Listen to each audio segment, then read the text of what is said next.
M'dzina la Atate ndi la Mwana ndi la Mzimu Woyera. Amen.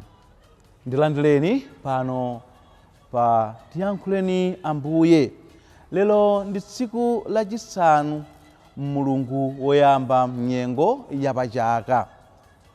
Mawu athu oyamba ndi mawu amene akuchokera mkalata kwa Ahebru mutu 4 ndime ya 1 kulekezera ndime ya 5 kuzawerenganso ndime ya 11. Salimo lathu ndi Salimo 78.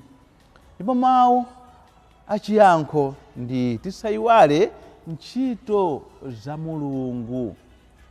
Ndipo uthenga wathu wabwino ndi uthenga olembedwa ndi Mariko Oyera mutu 2 ndime ya 1 kulekezera ndime ya 12.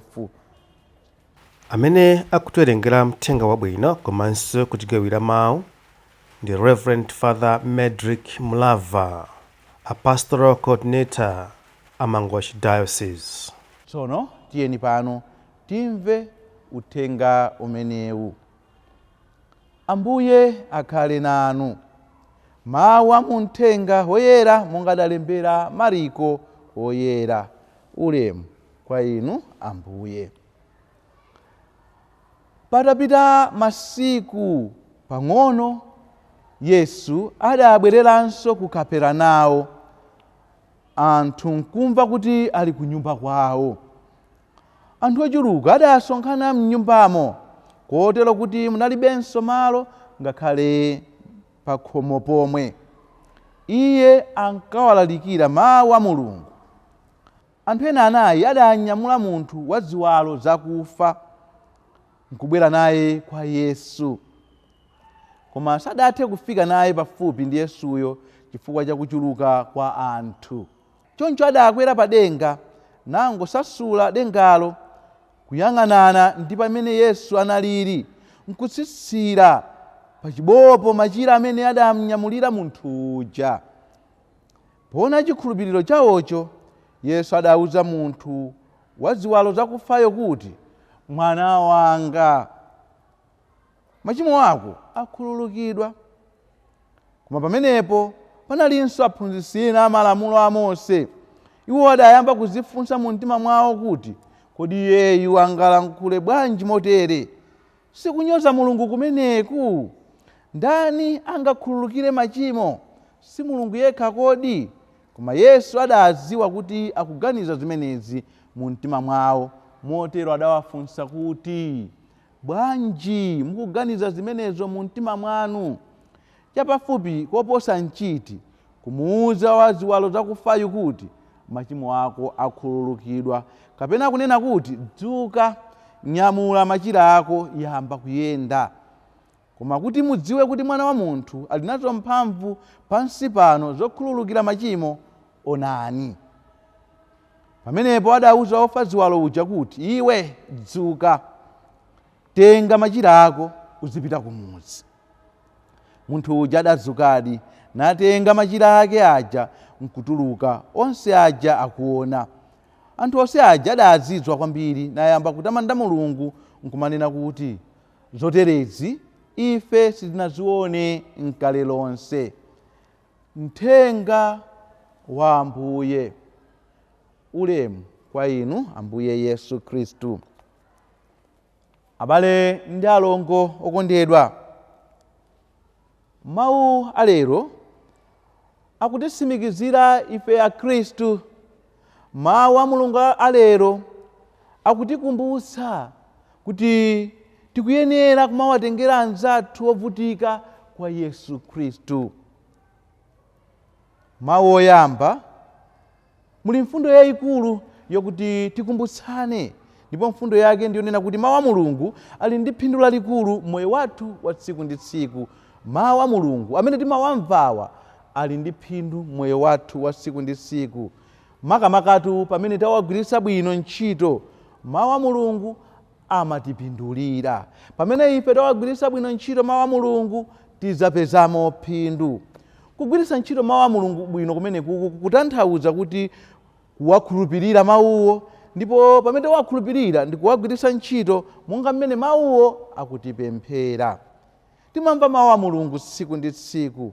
Timamva mawu a Mulungu otikumbusa za chikondi. Timamva mawu a Mulungu otikumbusa zakuti tikuyenera kukhala anthu okhululukirana. Timamva mawu a Mulungu otikumbusa kuti tikhale zida zozesa mtendere kulikonse kumene timakhala. Mwinafunso ndi lakuti kodi mawu a Mulungu amenewa amasinthadi moyo wathu? Mawu a Mulungu amene timawamva tsiku ndi tsiku amatipindulira kuti titawamva mawu aja amatipatsa mlodzo watsopano otithandiza kuti tikhale bwino ngati akhristu. Muthenga wabwino ndiye tikukumana ndi Ambuye Yesu Khristu amene akuchiritsa munthu wakufa ziwalo. Muli maphunziro ambiri amene lero lino tingawaphunzire kuchokera mu uthenga umenewu.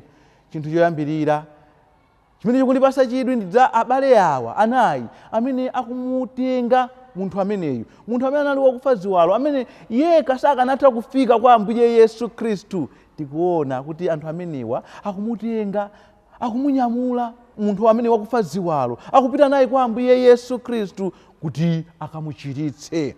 Zimenezi zikuthandiza chiyani pa moyo wathu wa Chikhristu, moyo wathu wa chikhulupiriro? Ifenso tiziwatengera anzathu omwe ali m'mavuto osiyanasiyana kwa Ambuye Yesu Khristu. Tikuyenera tikudziwa bwino pakati pathu pali anthu osiyanasiyana amene ali m'mavuto osiyanasiyana m'moyo wawo. Kaya mabanja awo sakuyenda bwino, pali mavuto m'banja, mwina pali kusagwirizana pakati mwamuna ndi mkazi m'banja, kaya ana m'banja mukuchitika zinthu zambirimbiri. Pali anthu ambirimbiri amene ali ovutika munjira zosiyanasiyana. Ngati akhristu timachitapo chiyani? Timangoyang'ana kapena timango shauri yako? Ayi, lero lino Ambuye Yesu Khristu pamene akuchiritsa munthu uyu amene ali wakufa ziwalo, amene anthu ena anamubweretsa kwa iye, akutikumbusa kuti nafenso tikuyenera kumawatengera anzathu ovutika kwa Ambuye Yesu Khristu. Monga mmene Ambuye Yesu Khristu adaonera chikhulupiriro chomwe anamubweretsa wakufa ziwalo uja, ifenso ngati tiwatengera anthu anzathu kwa Ambuye Yesu Khristu ndi chikhulupiriro, Ambuye Yesu Khristu adzawachiritsa. Tili ndi udindo pamenepa wowapempherera anzathu amene ali m'mavuto osiyanasiyana. Ndi pemphero lathu tiona kuti ndi pamenenso timaonesa kuti tikuwatengera anzathu kwa Mulungu, tikuwatengera anzathu kwa Ambuye Yesu Khristu. Mfundo yachiwiri imene lero lino tikukumbusidwa ndiyonena kuti tikhale ndi chikhulupiriro cholimba mwa Ambuye Yesu Khristu. Abwenzi aja a munthu wakufa ziwalo aja adali ndi chikhulupiriro mwa Ambuye Yesu Khristu kuti tikamtenga ameneyu kupita naye kwa Ambuye Yesu Khristu, Ambuye Yesu Khristu akachita zozizwitsa, akamuchiritsa. Chikhulupiriro chimenechi ndi chimene inu ndine tikuyenera kukhala nacho. Malo monena kuti mwina anzathu pamene ali m'mavuto osiyanasiyana, ife mwina nkumawalangiza kuti iyayi matenda amene watu mwina mupite kwa asing'anga akuti, iyayi vuto limene lili mupite kwa amayi akuti akuthandizani, kwa abambo akuti akuthandizani. Ayi, lero akunena kuti chikhulupiriro mwa Ambuye Yesu Khristu nchofunikira. Tikuyenera kupita kuwatengera anzathu kwa Ambuye Yesu Khristu ndi chikhulupiriro kuti ndithudi Ambuye Yesu Khristu achita zozizwitsa, achita mirakuli. Mfundo yachitatu ndiyonena kuti Ambuye Yesu Khristu adabwera pansi pano kudzatiyanjanisanso ndi Mulungu komanso anzathu. Pomuchiritsa munthu wakufa ziwalo uja, akumuwuza kuti mwana wanga, machimo ako akhululukidwa. Leronso tu Ambuye Yesu Khristu amatikhululukira machimo athu. Lero Ambuye Yesu Khristu amatikhululukira machimo athu kudzera mu sakramenti la chiyanjano, sakramenti la kulapa limene timalilandira kuchokera kwa ansembe athu titawulula machimo athu. Mwinafunso lero ndi lomwelo lonena kuti kodi ndi mtima wodzichepetsa timazindikira machimo athu ndikupita kwa Ambuye Yesu Khristu nkumululira machimo athu kudzera mwa ansembe? Tisachite mantha kufika kwa Ambuye Yesu Khristu chifukwa cha machimo athu. Ambuye Yesu Khristu amatifunira zabwino masiku onse. Madalitso a Mulungu wamphamvu zonse, Atate ndi Mwana ndi Mzimu Woyera akutsikireni ndi kukhala nanu nthawi zonse.